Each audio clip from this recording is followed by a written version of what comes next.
Halo teman-teman, perkenalkan nama saya Jartinus, nomor NIM saya itu 24805. Jadi di sini saya akan membahas mengenai teori psikologi. Teori psikologi sendiri saya ambil dari uh, teorinya Abraham Maslow. Jadi Maslow ini seorang psikologi klinis yang memperkenalkan teori kebutuhan yang dikenal sebagai teori Maslow atau di hierarki kebutuhan manusia yang mengungkapkan 5 kebutuhan manusia itu sendiri. Jadi kita langsung masuk pada pembahasan itu kebutuhan psikologi yang pertama.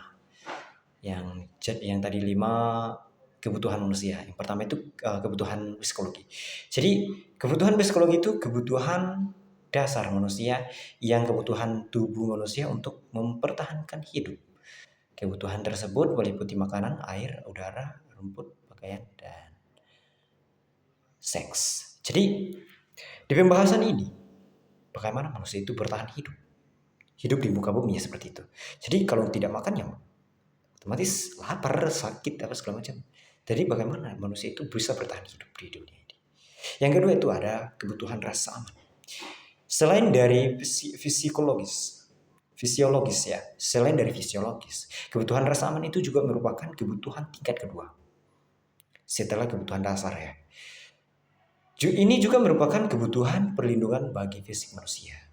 Manusia membutuhkan perlindungan diri dari gangguan kriminalitas. Jadi rasa aman dalam diri manusia itu harus ada.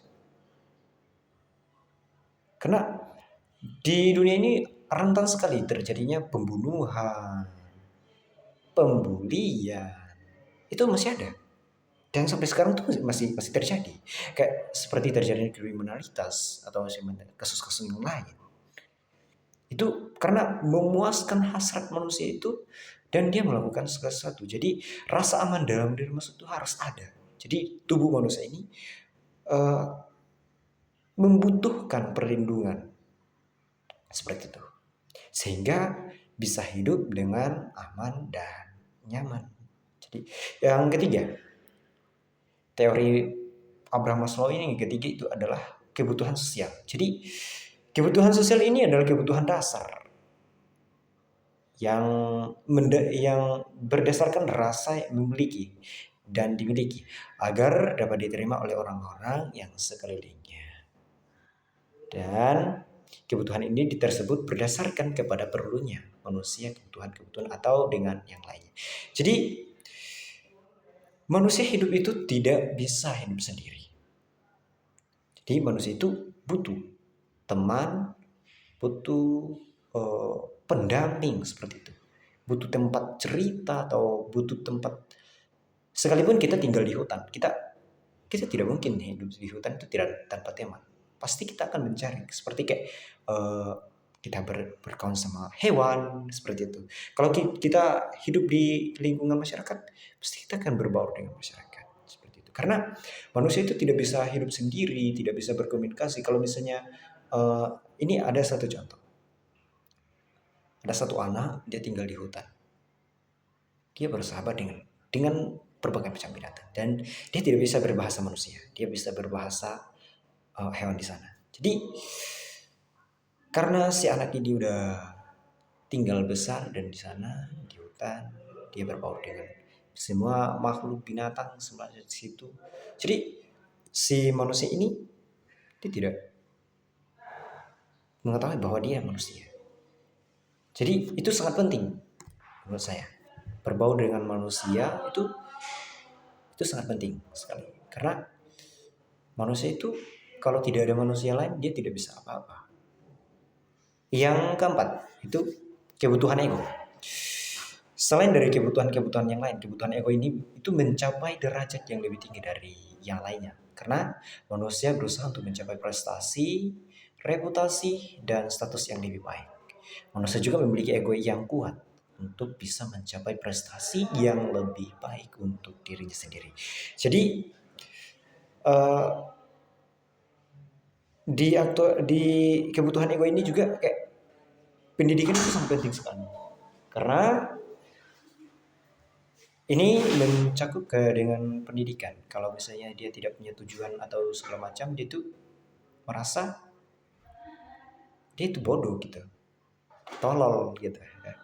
Jadi di pembahasan mengenai ego sendiri itu sangat menarik karena bagaimana manusia itu punya tujuan, punya target seperti itu yang harus dicapai. Jadi yang kelima itu adalah kebutuhan aktualisasi diri. Kebutuhan ini juga yang berlandaskan akan keinginan dari seorang individu untuk menjadi dirinya sebagai orang yang baik, sesuai dengan potensi dan kemampuan yang dimilikinya.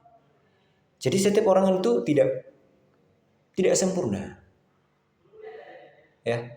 Semua orang itu tidak sempurna. Kadang ada yang lumpuh, kadang ada yang tuli atau ya tunawisma. Jadi manusia itu punya potensi di dalam dirinya masing-masing. Tapi bagaimana manusia itu berbaur, bagaimana manusia itu memperlihatkan kemampuannya atau memperlihatkan potensi dirinya. Karena untuk memperlihatkan potensi dalam diri kita itu banyak sekali tantangan. Kayak seperti tidak percaya diri. Itu termasuk sebuah tantangan karena eh, kalau kita tidak percaya diri, kita merasa minder, malu saat di hadapan orang. Kalau misalnya kita disuruh maju di depan, terus kita berpresentasi mengenai suatu objek seperti itu. Terus kita dilihat sama orang, kita merasa gugup, kita merasa malu karena kurang percaya diri. Karena ketidakpercayaan diri kita itu membuat kita tertutup sekali. Jadi teman-teman yang belum bisa apa ya, yang belum bisa membuka diri, teman-teman itu harus lebih apalagi. Jadi harus percaya diri seperti itu supaya tidak menjadi suatu hambatan untuk potensi dalam diri. Karena potensi dalam diri manusia itu sangat luar biasa. Kita tidak tahu apa yang ada dalam potensi diri manusia yang lain karena ditutupi dari ketidakpercayaan dirinya. Oke. Jadi pembahasan dan teori ini juga berkaitan dengan sebenarnya dengan Alice Chabot. Jadi Alice Chabot ini memiliki suatu teori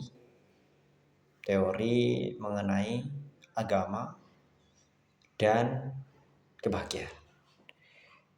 Jadi teori yang saya ambil dari Abraham itu tadi, Abraham Maslow itu sama ini memiliki kaitan karena manusia itu bahagia tidak hanya di luar kayak faktor sosial kan manusia itu bisa bahagia seperti bertemu dengan saudara, bisa bertemu dengan yang baik walaupun butuh proses untuk beradaptasi seperti itu.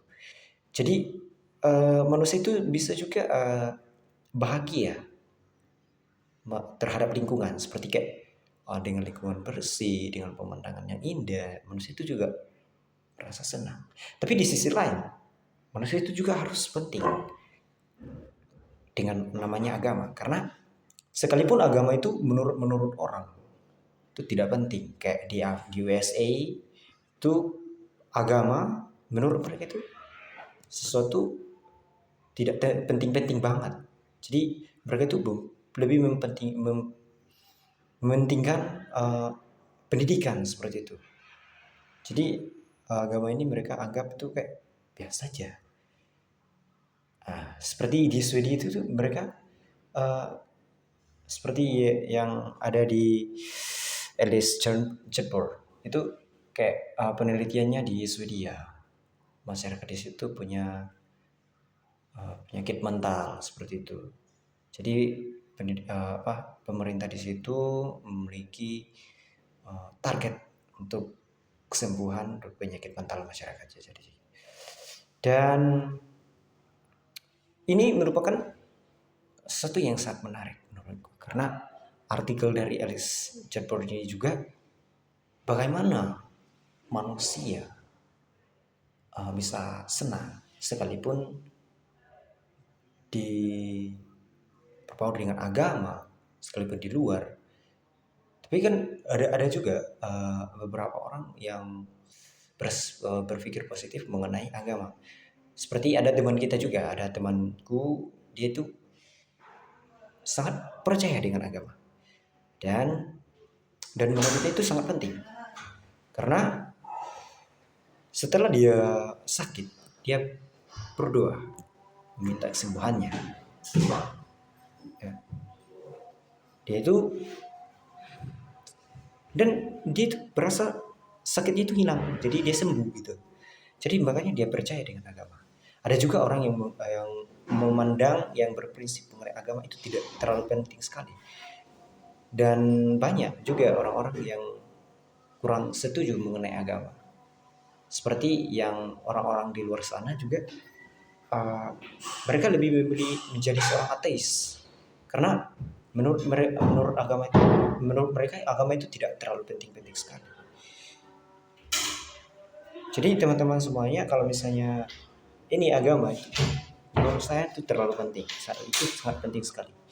Sekalipun dalam kita dilahirkan dari lingkungan yang tidak beriman, tidak percaya dengan agama, kita harus memahami juga seperti itu.